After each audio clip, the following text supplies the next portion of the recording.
ladies and gentlemen, you don't have to necessarily be a fan to show respect. The 6-time Cajun Classic champion, Justin Whitehead from Hooks, Texas, on the roof in the smoke.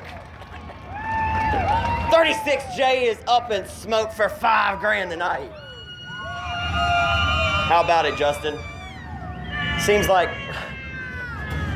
wow, the 6th time in your career that you've won this race, again, back-to-back. The first time you won this race, man, 15 years old, you won it in 05 and 06 back-to-back. It's the first time you've won it since then back-to-back. But every time you've won this race, they've come back-to-back.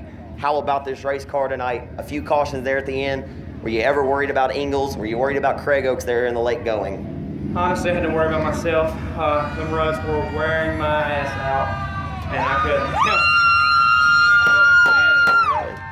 And it was real bad down here, but I knew where I was running was pretty fast, and I tried real hard to stay in that line and stay consistent, even though they showed me those a few times. But I kept feeling like I was pulling away, so I want to stay with that. How hard is that to keep the car up on that outmost part of the track? I mean, it's treacherous up there. I mean, I think it shows the talent of your driving ability to be able to keep the car up there and not slip over the top. I mean, to run 50 laps up there with, like I say, with reckless abandon, I mean, how tough is that on you as a driver? You look pretty worn out. Man, it was a long race. I told them earlier that it was going to be a long race. Just walk back for me. And I can't say enough about my car. It held through 70 laps of running through that sort of stuff. And I was just rubbing the steering wheel. I'm a cheater. I can't thank all my sponsors enough, of course. Henry Motorsports, Thompson Motorsports, DRS Racing. Don't listen to that. Spencer and Son Timber, and Borderline Septic Systems. Justin, last night we talked after the race, and I mean, you were 10th, and you probably felt like you didn't have the best night.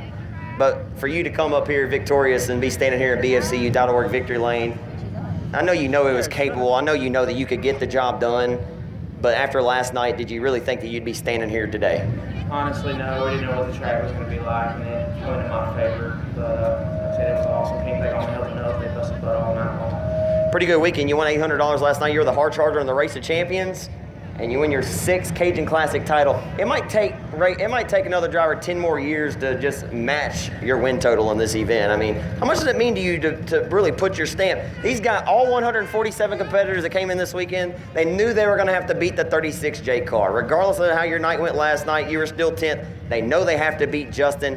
What does it mean to you to know that you have maintained the level of just dominance that you've been able to maintain since 2012? What does that mean to you, man? Man, we just try hard week in, week out. We race here all year long. We kind of got me prepared for these track conditions. I've seen it a couple times this year, and they let me know what I needed to do and how to get around it. Your 21st win of the 2016 season. Congratulations to you, Justin. Well-earned victory. Ingalls threw everything he had at it. Craig Oaks threw everything he had from 16th to 2nd. Congratulations on another outstanding performance, man. $5,000 going back to Hooks, Texas once again. Thank you, sir. Give it up for him, folks. The 6th-time Cajun Classic champion. Like I said, no matter what you have to say about him or whatever, you may respect him because he thought about it.